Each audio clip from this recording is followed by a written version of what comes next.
Hey there, Rivermen fans. I'm Jason Ruff. It's time for Trudel's Take, presented by Health Alliance.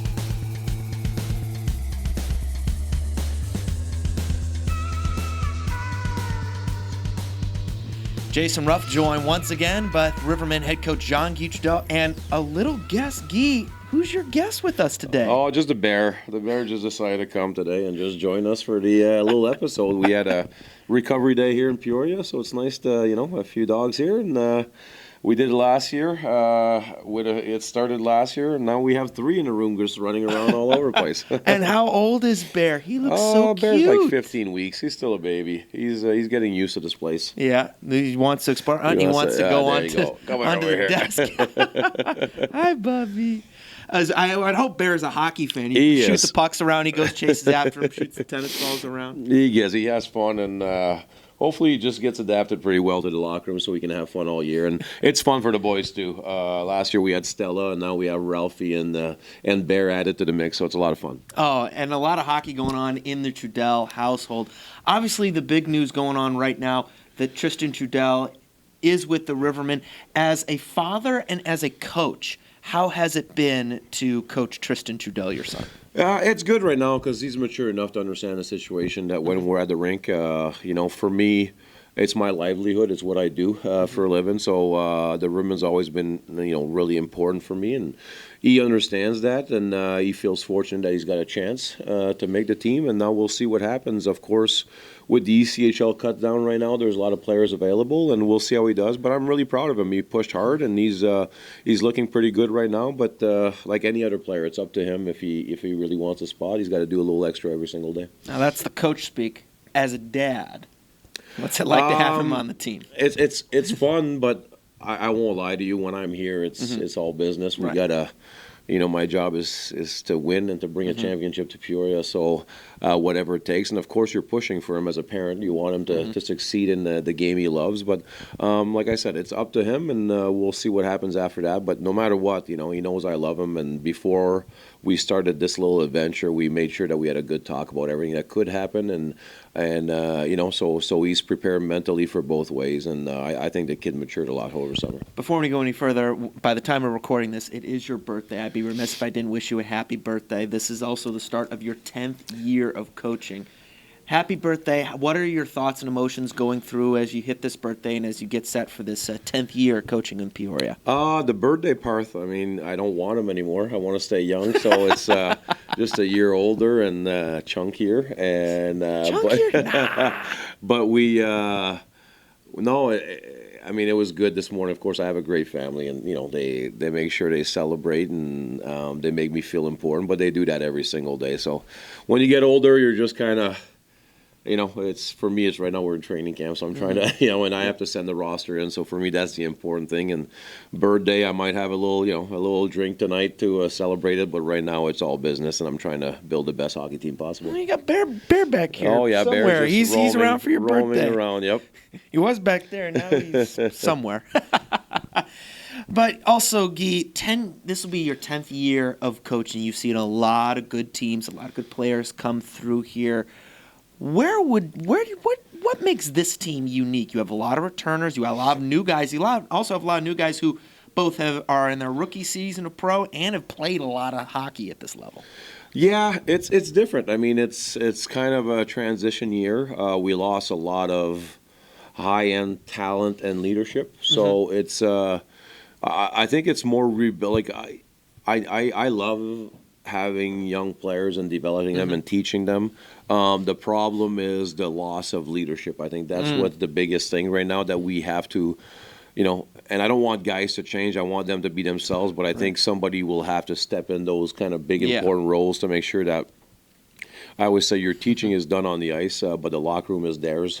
And you got to have people that are going to take over that locker room and make sure everything's done the right way. So I think that's our biggest loss we had last year with the Neville, the Hagemans, the Mitch McPhersons, all those guys leaving, and then the IN talent, the Godbouts and stuff. By all those guys leaving, I think that's the thing that we kind of miss the most is that leadership. You touched on Alec Hageman.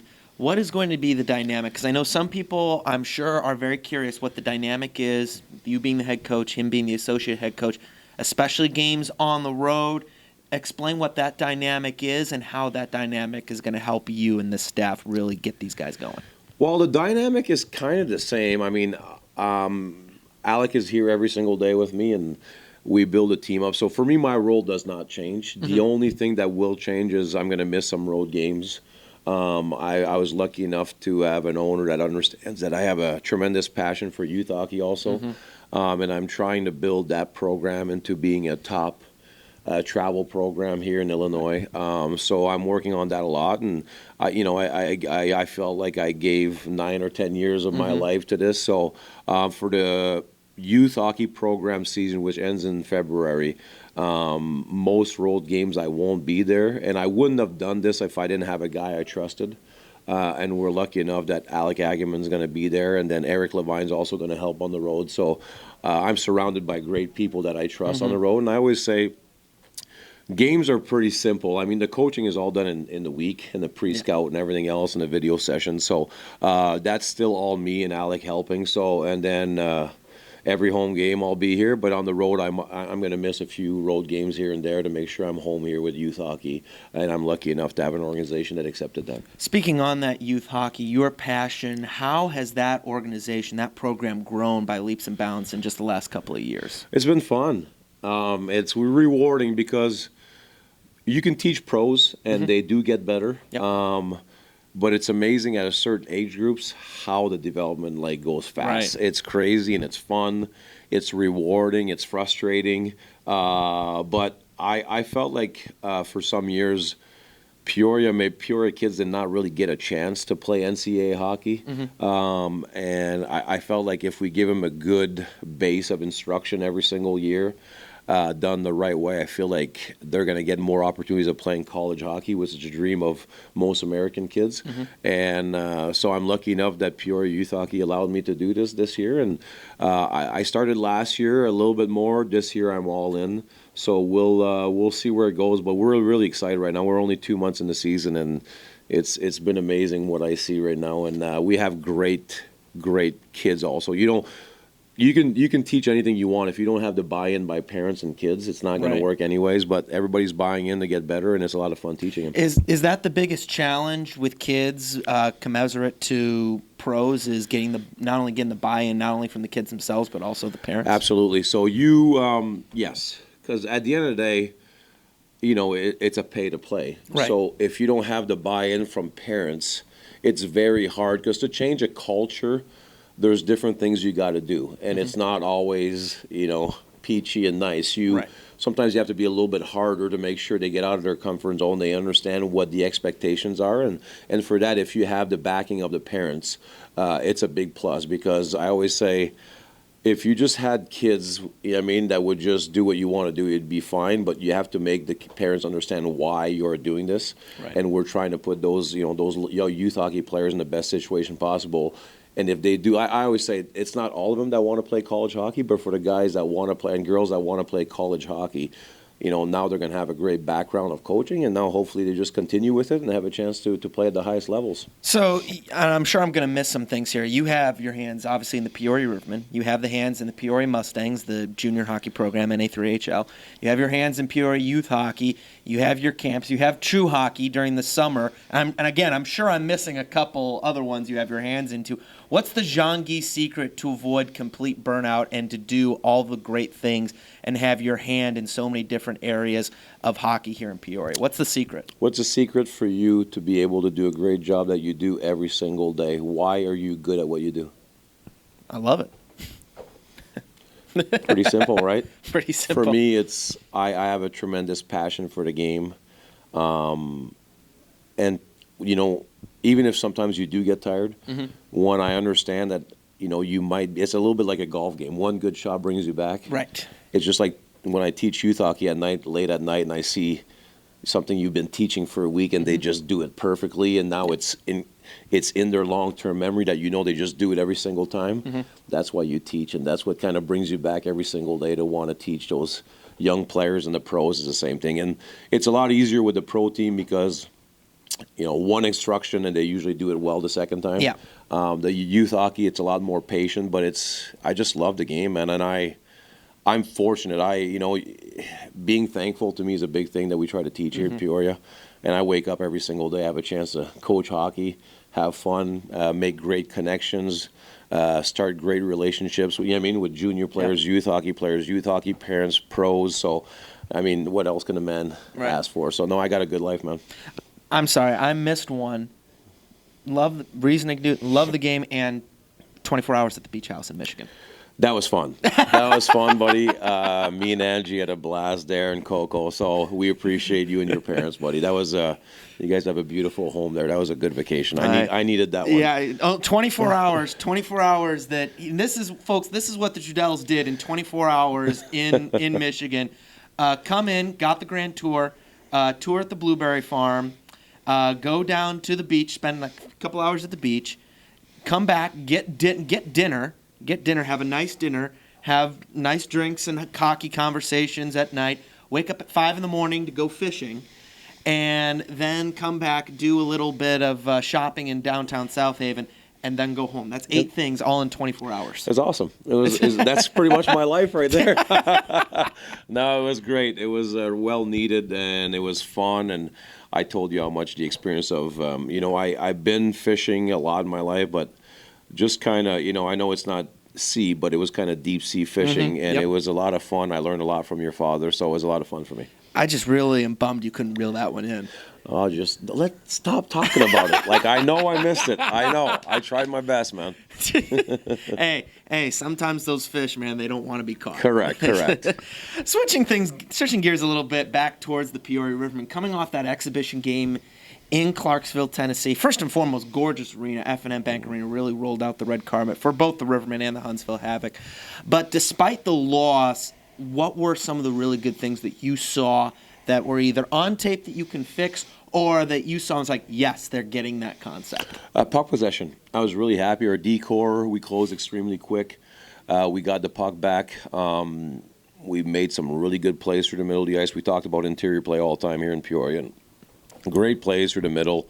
We were physical back there. We were physical in front of net. We never had this physical house kind of team. And I don't think we're the biggest decor right now, but we're physical in front of net. We're hard to play against. Yeah. And it was a lot of fun to watch. And, of course, you play both goalies, and, we don't care about the score. But if you're asking me, the most important thing I saw is we were a little bit nervous about our decor to start training camp, and man, they reacted well from guys. I wasn't like the Renat, the Duncan. All those guys played extremely well, so I was pretty excited about that.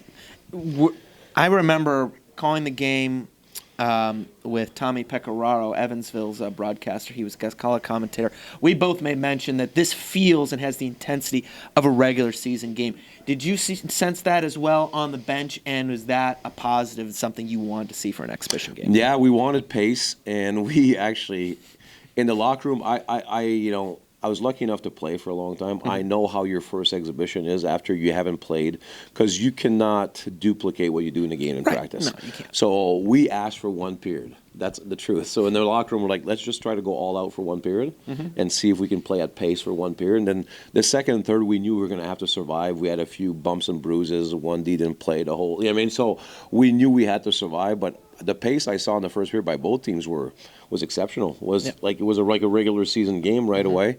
And then of course it's going to taper down a little bit as the game goes on. But like I said, for me it was about 1, not getting any injuries. 2, guys getting a game under their belt to kind of feel better, because we know here in Peoria with all our details it usually takes us 2, 3, 4 games before we get going.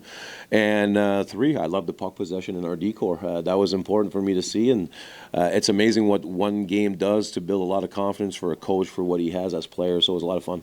Talking with J.M. Pietrowski a little bit before we came on, I asked him, what is the biggest thing that jumps out to you about this roster? And he straight up told me, he's like, we are so much farther ahead now than where we were at this point of the year last year. What does that mean, and what do you attribute that to? Guys coming back, that's one. Alec Agaman being here. I think what people don't realize is he's been here for a long time, and he's got a lot of connection throughout the league, and players like to play with him, and we now for him. Yep. I think that helped out big time, and then I think the culture we built over the years with Jimmer and those guys that believe in what we do. So when other players come in, they know what pace we go right away in practice and how we do things here in Peoria. And yes, we are farther ahead. I still think we're missing pieces, don't get me wrong, but I think we're way farther ahead in the last 2-3 years that we started the year at. So for me, it's a big positive, but like everything else, though, all the other teams also got a lot better. So we got to make sure that we're ready to start the season. I have to ask, because I know the fans are clamoring to know, is there going to be any update on to who's going to be wearing the C? I know that's been a big question mark of what the leadership core is going to look like on this team. Any indication when the fans might be able to get an inkling, a sniff? No, probably not. We talk about it. We have about 4 different scenarios that we're thinking about right now. So we are going to wait. There's always plan A, B, C, and D. And we'll see as it goes. And it's a big, big responsibility. And the biggest thing with having a captain is we want to make sure that player does not change. Right. Sometimes players are just not ready mentally, and they change into a person that they are not. So we don't want to make sure. We want to make sure that whoever we choose at the end of the day is able to mentally not change as a player, but also has a leadership skill necessary for us to continue in the culture we are, because we are a very unselfish culture. We understand what it takes to win here, and we don't want that to change. And so it's going to be a long process. And like I said, we have a lot of plans right now, me and Alex. So every single day, there might not even be a captain to start the year. We're going to take it day by day and kind of see. And usually these kind of things just kind of take care of themselves. Right. Somebody steps up the first few weeks, and you see it. It's not a forced one. You just kind of see it. And that's, like I said, that's what you're afraid when you have younger players coming in and trying to want that role. Some people need that role. So it's just about kind of dissecting all those things. Right. And it's interesting this year, because in previous years, when Hagen was here, it's like, yes, he's the undisputed leader, or he's going to be one of the undisputed leaders in previous years before that. But now it's almost like wide open. It's like now that Hageman is behind the bench, everyone's looking around. It's like, okay, who's going to step up and fill that void, like you mentioned earlier on? Yeah, and that's the thing. And I think that becomes a group thing. Okay. I think we have a great leadership group. That's like, I'm not saying we don't have. I think we have a great leadership group. But we want guys to really step up in those important leadership roles. You got to remember, Eric Levine was a phenomenal leader for us. Halleck Agaman, Mitch McPherson, quiet leader. Nick Neville, probably one of our best leaders that people don't mention because he's so quiet. So you're losing a lot of that. And I know we still have great leadership. It's just a matter of finding who's going to be able to calm everything down. Right. Because we know the ship's not always going to be straight. Right. I mean, like, there's going to be bumpy roads, and we got to, find out who can just has the mental capacity to kind of keep his emotion in check, make sure the ship kind of rightens when it goes a little sideways. So it's all going to, take care of it himself. And we're lucky, like I said, we still have great leadership. It's just about finding, that captain at one point. Ship's pitch and yaw in rough seas. It takes us firm and good, steady captain to keep her even keeled. I couldn't say it any better than that, buddy. Odds that Bear here might be made captain. Oh, Bear. No, he's too young. He's too young. He's taking a nap back. He's taking a nap back there. He's already captain can't get tired like that. Like, he's got to make sure that he does whatever it takes. No, he's a good man, though. I'm happy he's here today. Last question for you, Guy, before I let you go. Obviously, you're not going to be traveling to the season opener in the Quad Cities. Alec Hagman's going to be behind the bench. Odds that you're going to be watching from afar here the game this Saturday in Quad Cities at 7:10, the season opener. Yeah, well, I'll be watching every step of the way, and we'll be communicating about everything. One of my things is I had 3 tournaments that I was going to attend for youth hockey, and that's one of them. But no, we're excited. It's always a big rival against Quad City, and so it's going to be a lot of fun. And I'm excited to see the young guys. I want the Gillettes, and I want the V's and all those guys to kind of take a step forward and become become our guys like the Marcel Galbaus, because I really believe that they have enough talent to do it. It's just a matter of finding ways to put them in the right situation for them to have confidence to be able to do those things. Well, we can't wait for the season to get underway. The War on I-74 turns hot as the Rivermen open up their season. They're 42nd in Peoria, on the road in the Quad Cities this Saturday at 7:10. Guy, thank you so much for your time. Thanks, Happy buddy. birthday again. Thanks, for buddy. bringing Bear as well. Absolutely. And to Mama and Papa Ruff, thank you so much for this summer vacation. That was awesome. For Jean-Guy Trudel, I'm Jason Ruff. This has been Trudel's Take, presented by Health Alliance.